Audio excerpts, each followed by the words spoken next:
Swayam Prabha. Digital India. Educated India.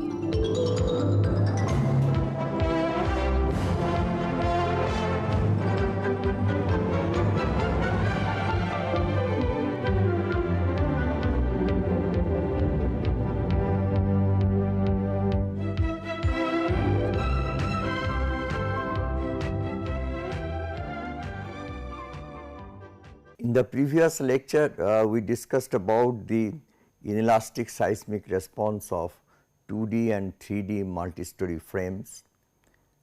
For both, we can have two situations. One is a strong column weak beam, the other is a strong beam weak column. When we consider the case of strong beam weak column, we generally take a shear frame model so that hinges can form only in the columns. In the other case, when the columns are strong and beams are weak, then the hinges forms in the beams. So, for both types of the cases, we described how to perform the analysis. When the beam is weak and the columns are strong, then even for the case of 3-dimensional frame, the analysis is not complex, because we do not have to take into consideration the bidirectional interaction, because the hinges form in the beams and the beams undergo only one directional bending. Therefore, one can calculate easily the bending moment at the end sections of the beam and check whether that moment is equal to MP or not. The same case is with the 2D frame for the case when the hinge is forming in the beam. Only problem that is encountered in solving the cases where the beam is weak and column is strong and the hinges are forming on the beams, in that case one has to find out the rotations for finding out the bending moment in the beams, and that rotation is to be calculated using the condensation relationship. There we obtain a relationship between the theta and delta. After finding out the delta for an incremental time interval of delta t, then we also find out the incremental rotation that takes place at the cross section, then add this incremental rotation with the rotation at the previous time step, find out the total value of the rotation, also the total value of the deflections or sway deflection, find out then the bending moment at the cross section. In doing so, we had brought in a factor called alpha 1 and alpha 2, which are the ratio between the beam rigidity to the column rigidity. So, when the system is in the elastic state, the ratio EIB by EIC can be easily calculated and one can form the stiffness matrix. However, when the system goes into the plastic state, or in other words when the plastic hinges have formed in the beams, then one has to be cautious in finding out the values of alpha 1 and alpha 2. The formulation that we discussed was with respect to a general condition that is the behavior, the material behavior or the force deformation behavior is not idealized as elastic perfectly plastic or bilinear model, but by a nonlinear hysteretic system in which the stiffness changes at every point. So, in that case, in the beginning of the solution, when we draw a tangent to the initial point in the curve, and that gives us the initial stiffness or tangent stiffness of the system, and then we can calculate EIB and EIC based on that and find out the values of alpha 1. But subsequently, as we proceed with the integration, then over a time of delta t, is difficult to find out the values of EI B by EIC. In that case, the way it is to be calculated was explained in the previous slide, that is, we bring in the concept of R, and this R can be calculated iteratively, and using the value of R, one can find out the values of alpha 1 and alpha 2 to be used for generating the stiffness matrix at the time t plus delta t. So, with that background, the entire scheme was illustrated with the help of a very simple example, that is example 6.5, where we had got 6 rotational degrees of freedom and 3 translation degrees of freedom. These rotational degrees of freedom are condensed out. We get a stiffness matrix with respect to the degrees of freedom delta. So, with the help of that delta, we carry out our analysis, and for every incremental step we calculate delta theta and add it to the previous value of theta to get the value of theta at the current time step. So, for this problem at 1.36 second, the values of the displacements, acceleration, velocity, rotation, velocity, that is or the yield rotation and the maximum permissible rotation, they are given in this table, and from that one can see that they are at joint 1 and joint 2 in the beam, the moment is equal to the MP value, that is here the at joint 1 and 2, here at for this beam at joint 1 and joint 2 we have the values of 50 kNp. So, these two sections are yielding. Therefore, this beam does not contribute to the overall stiffness of the structure.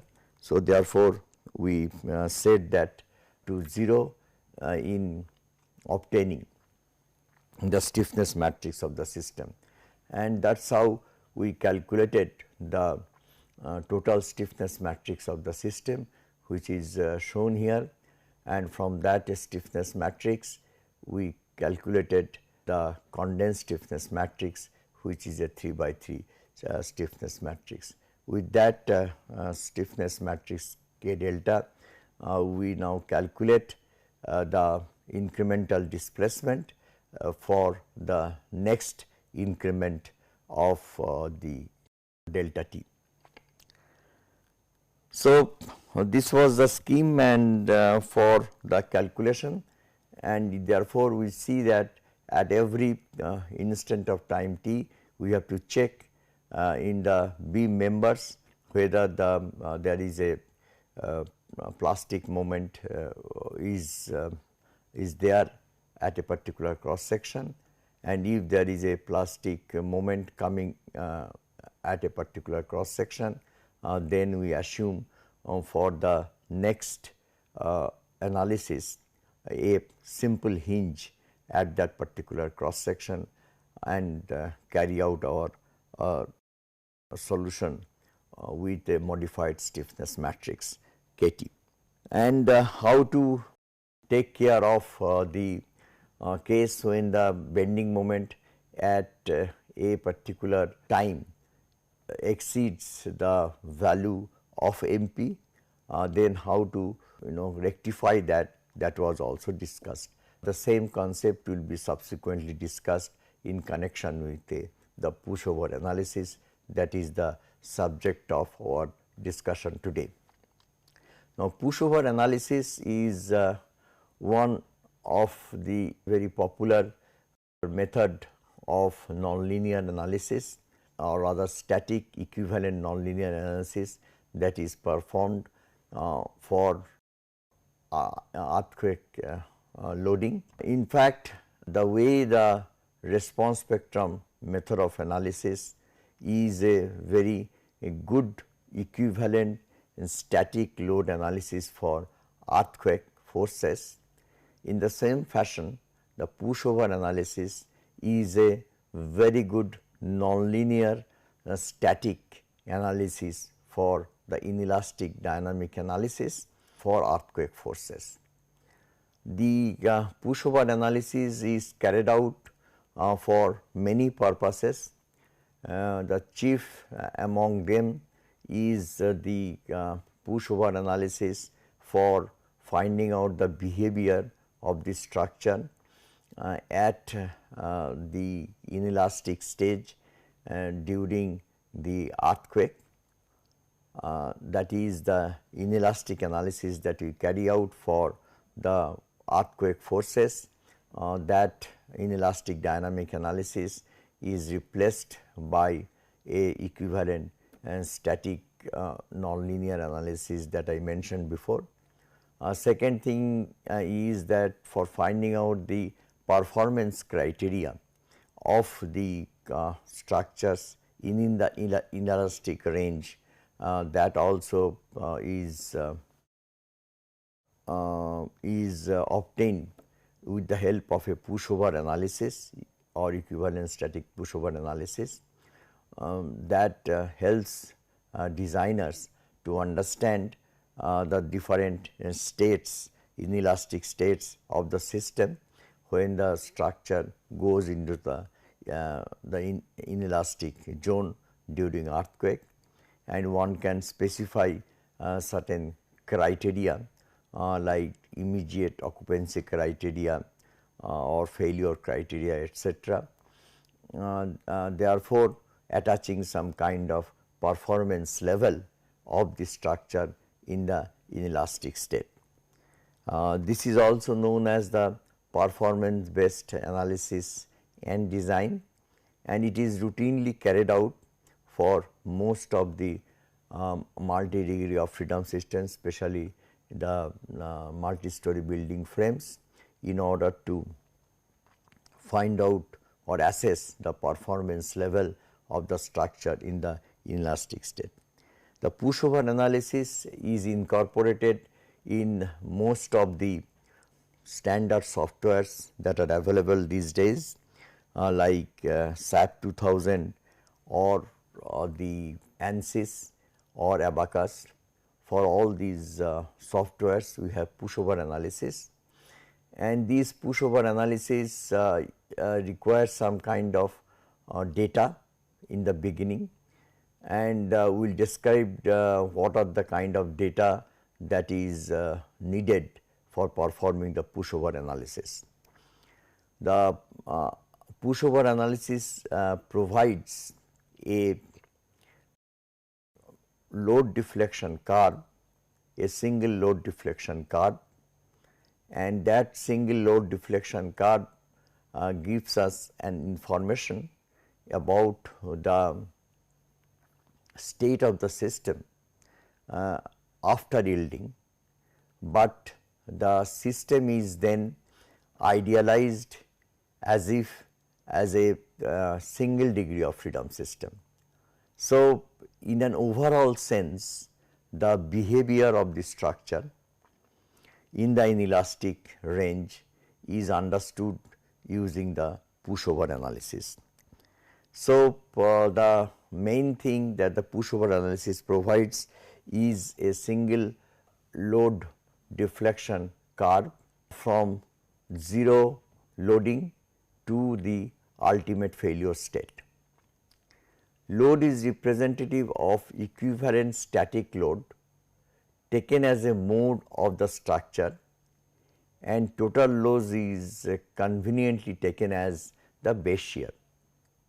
So, the important thing over here is that the loads that is acting in the frame, that load is considered to be distributed in any fashion or in any reasonable fashion.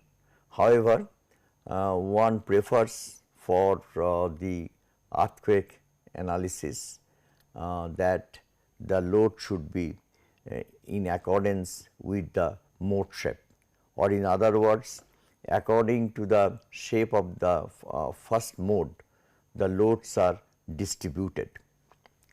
Now, once we do that, then the sum of the load gives us the base shear, and typically by load we mean the base shear in this case.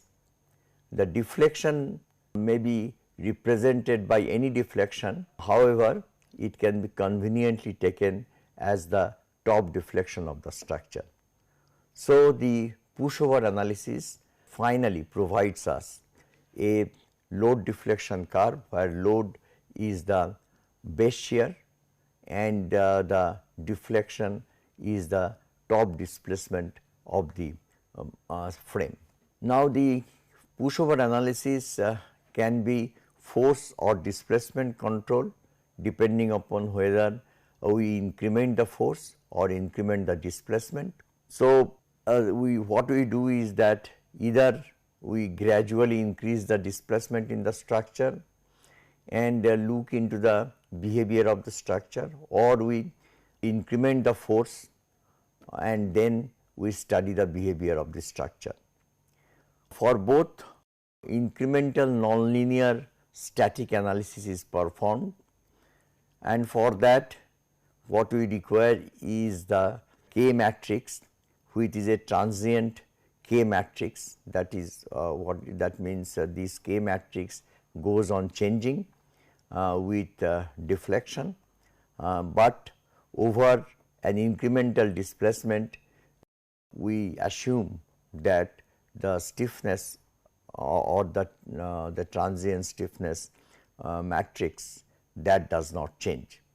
So, with the help of that we perform a linear analysis within the small incremental displacement and find out the values of incremental responses.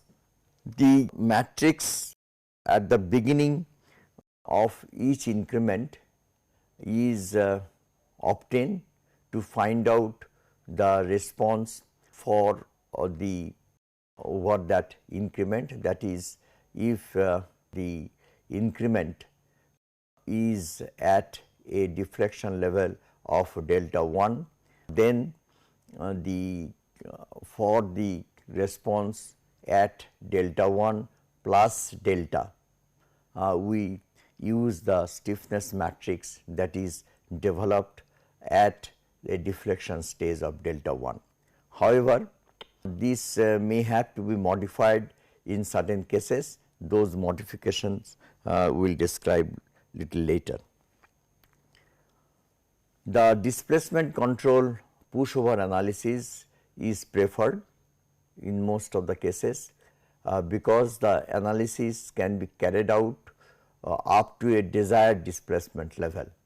So, one can stop the pushover analysis at any required displacement stage, and saying that we are interested to find out the behavior of the structure up to this displacement level. So, from that point of view, the displacement control pushover analysis is preferred. The analysis can be carried out to any desired level, and this desired level obviously depends upon, as I told you, the displacement level or the force level that we wish to impose onto the structure as the final displacement or final load. Following input data are required in addition to the fundamental mode shape. So, as I told you that the loads are distributed along the height of the building according to the mode shape of the structure. However, it is not necessary that one should consider the mode shape or the first mode shape of the structure. One can assume any reasonable distribution also. The other information that is required is that one has to assume a collapse mechanism for this structure, and this collapse mechanism is somewhat difficult to assess for a multi-story frame structure. However, one can assume any kind of collapse mechanism, in the sense that in order to stop the analysis, we can say that we will perform the analysis up to this particular state when certain numbers of plastic hinges have occurred into the structure, and that we consider as the collapse state. The structure may not have actually collapsed. In many cases, the entire analysis is performed unless we find that there is a singularity in the matrix, or in other words the solution cannot be carried out further. At that stage we abandon and we say the structure has collapsed, and these kind of collapses which are not again a desirable kind of collapses that may occur even before the complete collapse. So, this collapse mechanism that we are defining to stop our calculation is an important thing, or sometimes a premature or collapse state can come into picture because of the singularity of the matrix, and at that stage one has to stop, and the mechanism that we get we say that is the failure mechanism. Next important information that is to be provided is the moment rotation relationship of yielding cross section. Now, this moment rotation relationship of yielding sections that are to be obtained from the cross sectional properties of the beams and the columns, including the reinforcement. By knowing the percentage of reinforcement in the beams and columns, one can find out a moment rotation curve. Once we get the moment rotation curve for the cross sections, then those moment rotation curves are provided as an input for the analysis. So, the whatever be the number of cross sections that we consider where the plastic hinges are assumed to form, for those cross sections we provide the moment rotation relationship.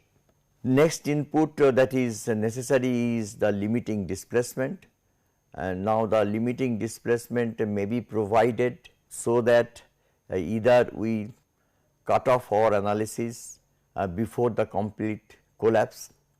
In that case, we can give a limiting displacement which is much smaller displacement compared to the displacement that takes place at the time of complete collapse.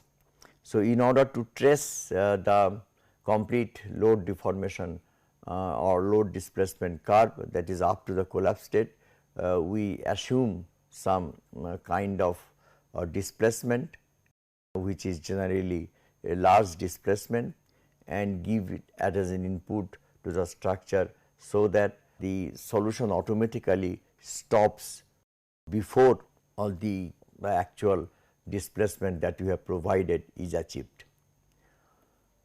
Next important information that is required is the rotational capacity of plastic hinge. That is also very important. In many cases, we say that if the rotation at a plastic hinge exceeds certain value, then we say that there is a rotational failure at that plastic hinge. Now, this kind of failure is generally achieved many a time, and once we say that a particular plastic hinge has exceeded the value of the permissible rotation, then we marked that particular cross section and say that that particular cross section has completely failed, although the structure has not collapsed completely. And we identify in the process of our calculation the plastic hinges which have exceeded their rotational capacity, and the plastic hinges which have not crossed their permissible limit. Displacement control pushover analysis is carried out in the following steps. We choose a suitable displacement interval, that is delta delta 1 for the top story of the frame.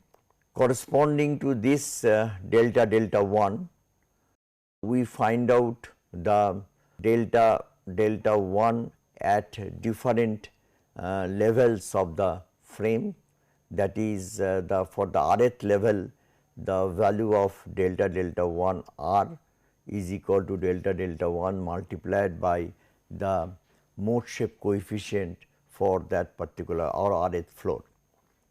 So, that is how one can get the values of the displacements at different floor levels once we have assumed some value of incremental displacement at the top story of the frame. This gives a vector of displacement. The index 1 denotes that this is the first increment of displacement. Once we obtain the displacement vector, then or incremental displacement vector, then we multiply it with the stiffness matrix K. Now, this stiffness matrix in the beginning or for the first increment is an elastic stiffness matrix K. However, as the calculation proceeds, this K becomes a transient stiffness matrix, and it goes on changing depending upon the displacement level or depending upon the plastifications that take place in the frame at different cross sections. At any time, that is say at the nth increment of the load, the total base shear that can be calculated by adding up the total load, or total load will be is equal to summation of the delta p over the n increments. Similarly, the base shear can be calculated by summing up the base shear for each increment of loading up to the nth increment. The deflection delta 1 n, that again is equal to the displacement increments that is given to the top floor up to the nth increment. So, that is how one can get delta 1 n and delta V n or V n, and this plot of V B n versus delta 1n that is continuously obtained as we go on incrementing the displacement. At the end of each increment, moments are checked at all potential locations of the plastic hinge, and that part is little complicated in the sense that first one has to find out the value of theta n at the cross sections from the condensation relationship, and as I described before, we first find out the delta theta at all the sections where the yielding may take place from the incremental displacement. Once we get the incremental displacement, those incremental rotations are added to the previous rotation to find out the current value of the rotations. Knowing the value of rotation and the story displacement, one can find out the bending moment at the desired cross sections of the structure. If it is found that at any particular cross section the moment value is equal to the MP value, then for subsequent increment what we do is that we assume a ordinary hinge at that particular cross section and find out the total stiffness matrix of the structure. That is, for that element we assume a hinge, ordinary hinge at the section where the plastification has taken place. Also, during the calculation we go on calculating the rotations at the hinges or rotations at the plastic hinges. So, the even if we assume a ordinary hinge at the time of the analysis for the cases where the section has undergone on yielding and there is a plastic moment or the moment is equal to plastic moment, after the analysis is performed we find out the rotation, incremental rotation also for the ordinary hinge. Now, once we get that rotations, incremental rotation, then we add this to the previous rotation to find the final rotation. So, therefore, we can find out the rotations at the hinges or the plastic hinges, and we keep a record of that in order to check whether the permissible rotation capacity is exceeded in a plastic hinge or not. If we find that there is a case where the rotational capacities in sufficient number of hinges have taken place, then it may so happen that a rotational failure may precede the actual collapse mechanism.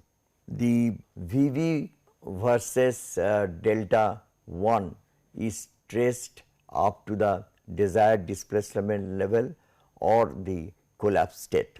Now, during this calculation procedure, the kind of iterations that are involved that let me explain.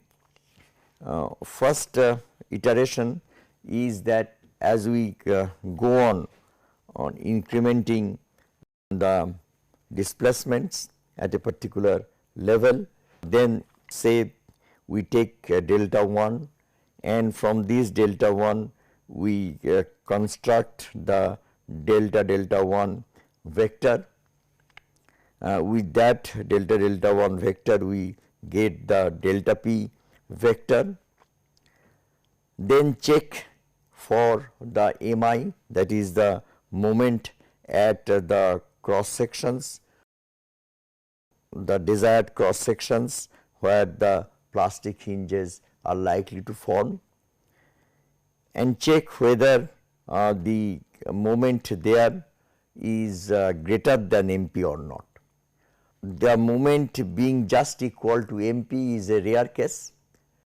Therefore, in most of the cases we find that the moment is maybe greater than a value of MP. If it is less than value of MP, then of course that particular cross section is still in the elastic state. Now, if this is not greater than MP, that means it is elastic, or if it just is equal to MP, then to handle that is very simple. We simply put a ordinary hinge at that particular plastic hinge and obtain a stiffness matrix and carry out the solution as before. That means we go for the next increment. If it is greater, then what we do is that for those cross sections we set Mi to be is equal to MP. That obviously introduce some kind of imbalance into the overall equilibrium equation. So, what we do is that we can have two options. One is that after setting those values of the moment 2 is equal to MP, then we calculate a revised value of the stiffness matrix. That means for those cross sections where the moment has exceeded the value of MP, at those cross sections we introduce a ordinary hinge and calculate a revised stiffness matrix. And after that we find out an average stiffness matrix, that is the stiffness matrix before the increment, that plus these modified or the updated stiffness matrix. This we add together and divide it by 2 to obtain a average stiffness, and with that average stiffness we now calculate the delta P, that is the load increment for the value of delta 1, that is the incremental displacement that we have considered. So, therefore, at the end with this calculation we get a different values of delta P vector, and after the solution, that means once we have this solution, it is automatically assumed that the cross sections where we have set Mi to be is equal to MP, at those cross sections yielding have taken place, and for next iteration or next displacement increment we use this value of Kt.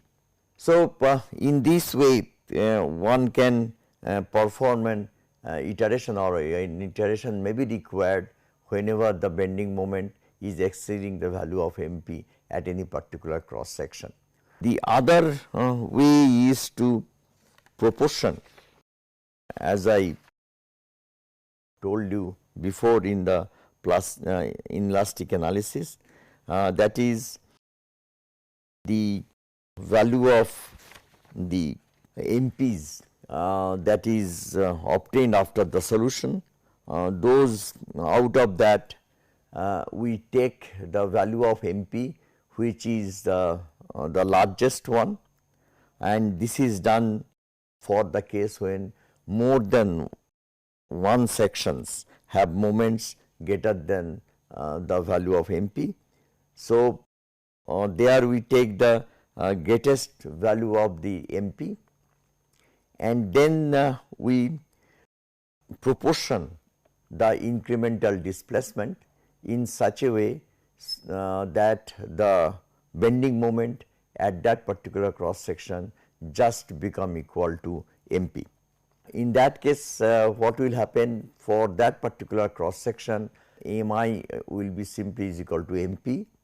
For other cross sections, obviously the values will not be equal to the value of MP in most of the hinges or plastic cross sections, the values would become less than the value of MP, because we have proportioned the value of delta delta I.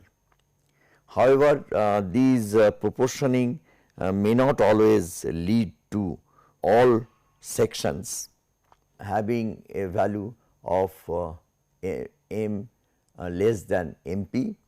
However, with a little bit of expertise, one can proportion the value of delta 1 or the incremental displacement in such a way so that we get a plastification only at one cross section. In that case, the incremental displacement becomes non-uniform, and but that does not affect the solution, and one can continue in this particular fashion. That is, we can go for the next increment of displacement with a plastic hinge forming at one cross section only at a time. This kind of calculation may require little more time to trace the load deflection behavior.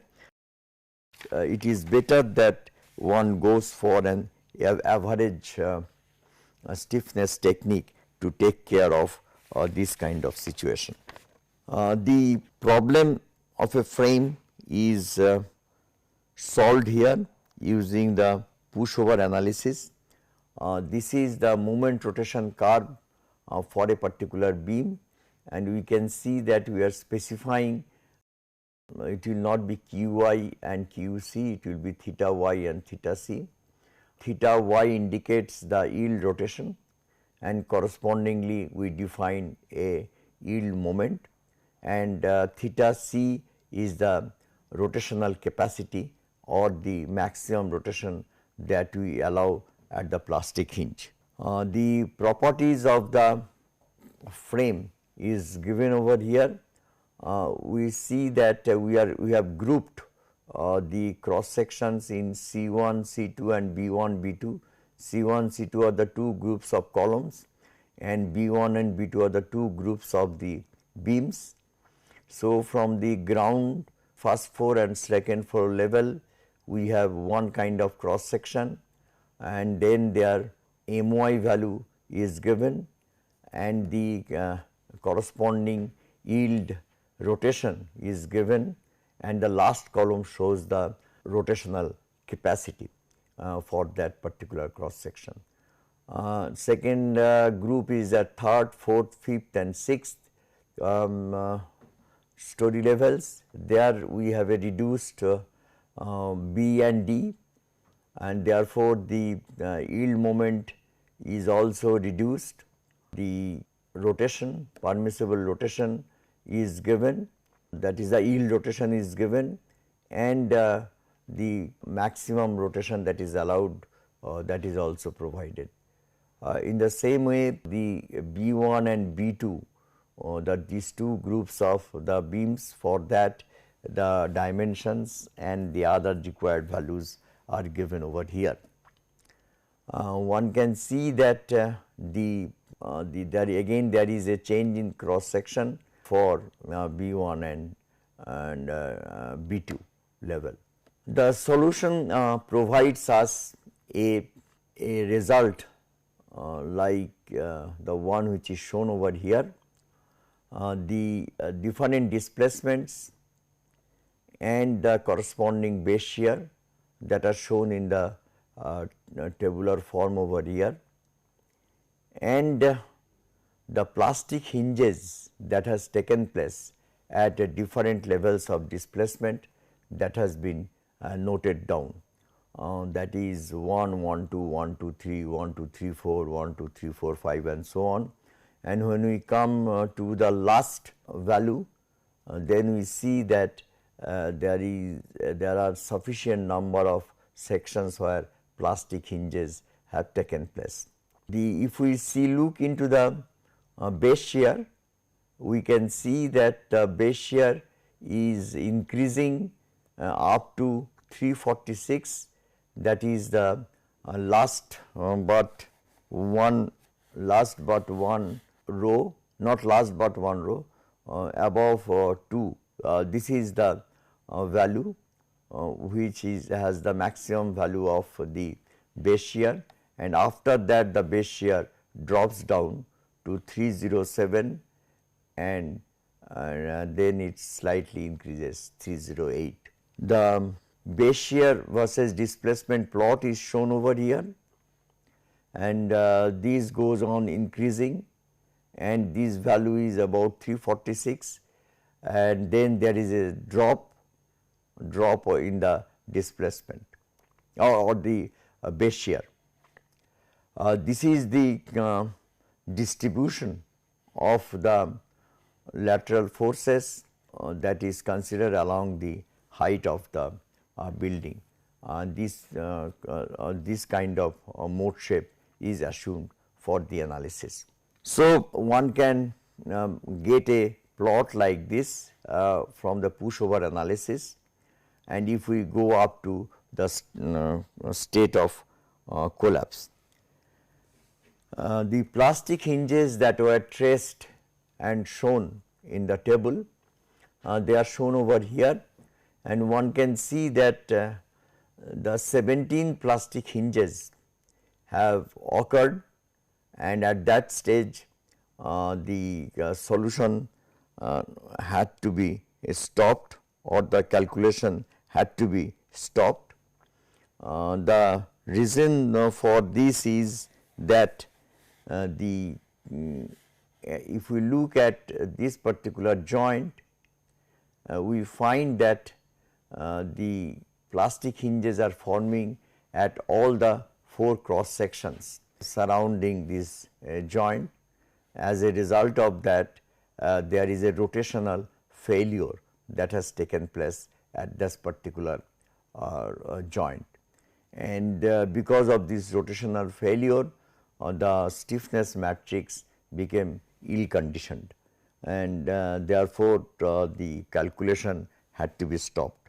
However, this also corresponded to a situation where there is a sudden drop of the base shear, and one can say that this is almost a state of failure. Not necessarily that one may have to stop the solution or the calculation procedure at such a premature stage, unless we have this kind of situation. If this kind of situation does not take place, then perhaps more number of plastic hinges can form into the structure, and one can have a calculation. Calculations may be continued further, or the incremental displacements can be provided, and the solution procedure can be carried out till a desired collapse state or collapse mechanism is formed by way of the plastic hinges forming at different cross sections, and the plastic hinges thus will not provide a situation of premature or failure like this. So, it depends upon the problem to problem. One can pursue or continue the incremental displacement up to the state of a desired collapse mechanism or the collapse mechanism that they have assumed, and one can get that particular collapse mechanism or achieve that collapse mechanism by way of incrementing the displacement.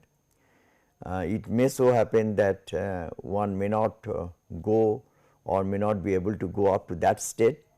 Before that, a premature collapse state can occur. Now, with the help of the pushover analysis, some important things extracted, as I told you in the beginning, that is First thing is that one can see the different states of the system after the yielding, that is how the plastic hinges are forming at different cross sections and what are the nature of those plastic hinges, where at the plastic hinges the rotational capacity has exceeded or not, and the plastic hinges where still some rotation can take place. All those informations can be achieved during the process of the calculation, and from that one can define some state of the system after yielding or the performance level of the structure at different states. That is very important insofar as the performance based analysis is concerned. However, one of the important thing that we try to obtain in the case of by doing a pushover analysis is that to find out an overall ductility of the system. In that case, the basic philosophy with which the pushover analysis is carried out is that we convert the entire system into a single degree of freedom system and try to draw the load versus deflection curve. The load is given by Vb and the displacement is given by delta. So, one can find out a performance point like this, that means this is a load deflection curve, and one can have a bispectrum drawn from the response spectrum, the displacement response spectrum and the acceleration response spectrum, and from that one can construct a bispectrum by eliminating the time period scale, and that bispectrum can be obtained with an assumed value of the increased damping and a tentative equivalent stiffness for the entire system considered as a single degree freedom system, that is when it is vibrating only in a fast mode. Now, with that one can get a performance point, but this performance point can be updated by successive iterations.